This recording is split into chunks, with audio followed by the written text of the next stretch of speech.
it was a it was a true game of highs and lows.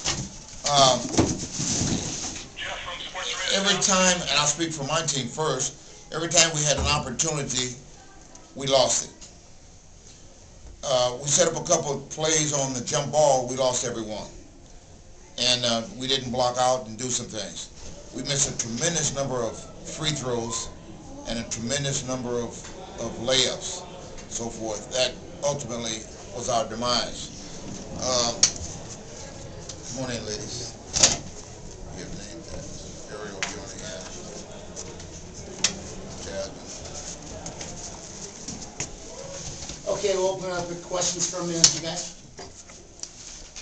What was the play at the end of the second overtime when you had the shot clock and the game clock almost identical, and Ariel just dribbled the ball? What I had said to do when we got to the red zone, which was inside 10, we're going to come kick. We're going to look for Rebecca or look for anybody and try to get the best shot. We wanted to be sure that when we took a shot, the clock was inside of 4 seconds, because an average player can go full court in 4 or 5 seconds. So that was our hope, and we didn't get the shot off. You wound up rushing it. Huh? You wound up getting rushed. Yeah. Yeah. But we say we'll settle for the overtime as long as we get the last shot. Right. That was critical, and not to shoot it too soon.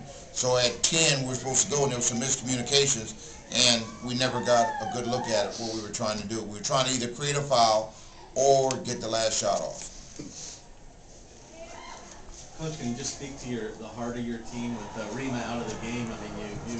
Well, yeah, because the size is a factor at that point. An extra rebound and one of our, I think she's our third leading scorer with her sideline.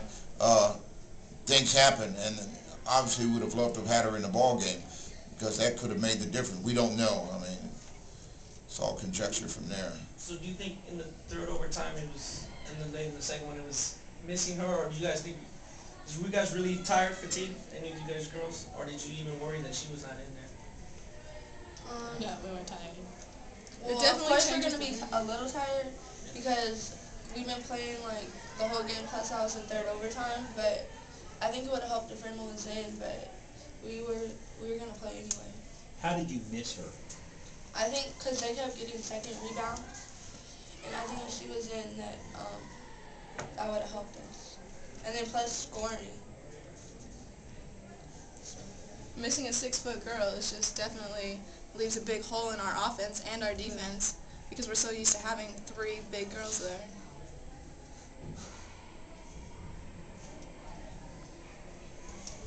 What happened on the play? I mean, where you got hurt? Did you just land on it funny? She landed on my leg, and then I don't know what happened. Like, is your ankle? No, it's my calf. Your calf? Yeah, it's tight right now. Like, I can't like walk on it. Like, I can't make it go straight. Did you think, oh no, this is going to be the end of me for the game, or did you think, hey, I'm going to be able to get back and play? I thought I was going to get back and play, but it got, as I started walking on it, it got tighter. Do you recall who it was that fell on you? The girl with the iron 23 was the one that fell on her, yeah. I think that's Richardson. Yeah.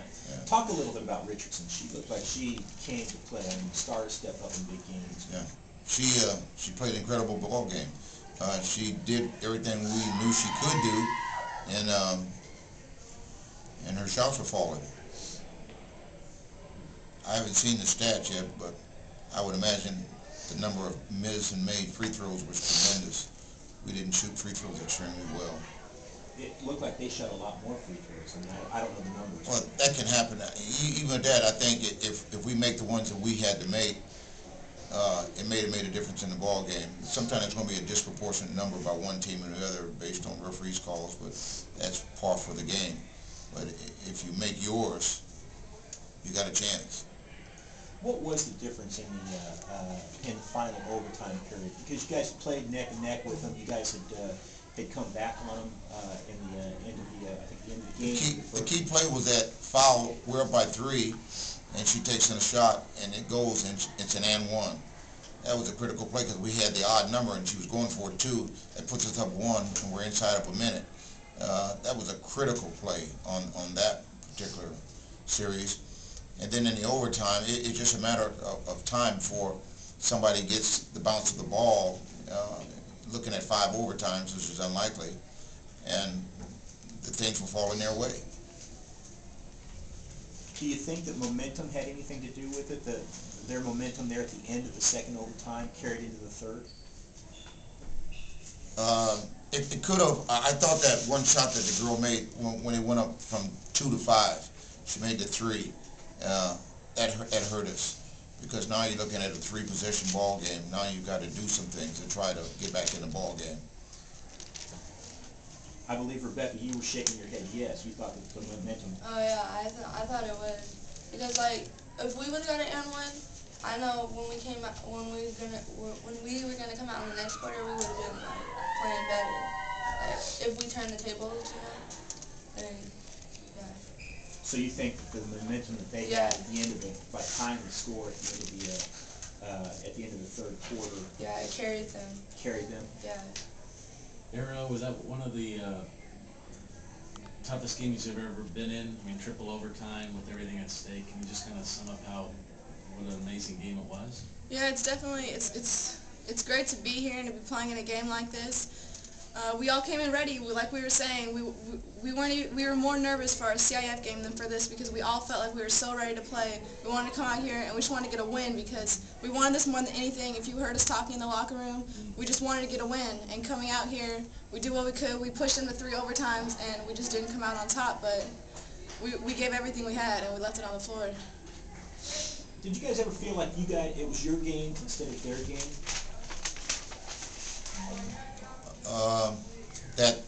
I can't remember which overtime it was. There were so many. That one when we go up 3, I really thought that we had an opportunity, because I thought we could take away their 3, and at most we're going to give them a 2. We're going to get the ball inside of a minute, and I thought they would have to foul us, and I thought we could go to the free throw line and clinch a victory. But unfortunately, it was an and one situation. I thought that was a turning point in the game. I thought for either team. They got up 4, and I imagine they thought it was over. And I think Tenney's hits that 3 that tied up in that 1 overtime, and it swung in their favor. And then she hits the 3, and then now we got a tie ball game. Now it's anybody's ball game. Do you think them playing 3 straight overtime games in the state playoffs was an advantage for them? Or Ask it again. they played 3 straight overtime games in the state playoffs. They did, and they beat Redondo in overtime, and the game prior to that in overtime. I don't know if that gives you an advantage or not. I just think if things go well for you in overtime, and the shots are falling, it's to your advantage. But shots just didn't fall for us sometimes. Mel, can you talk about how close this team came? I mean, you getting to the state finals and almost getting there. This is a long road for you personally. Did you ever coach any of your schools at the state finals? Yeah, I've been here before. The Mira team in '90, we won here. Yeah, went to the state finals. And but we had a tremendous road, and you can't but help but admire these young ladies, what they went through in the season we went through.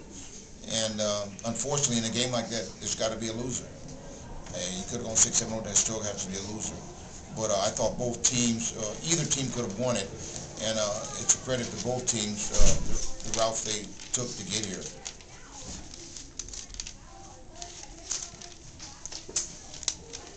Just before you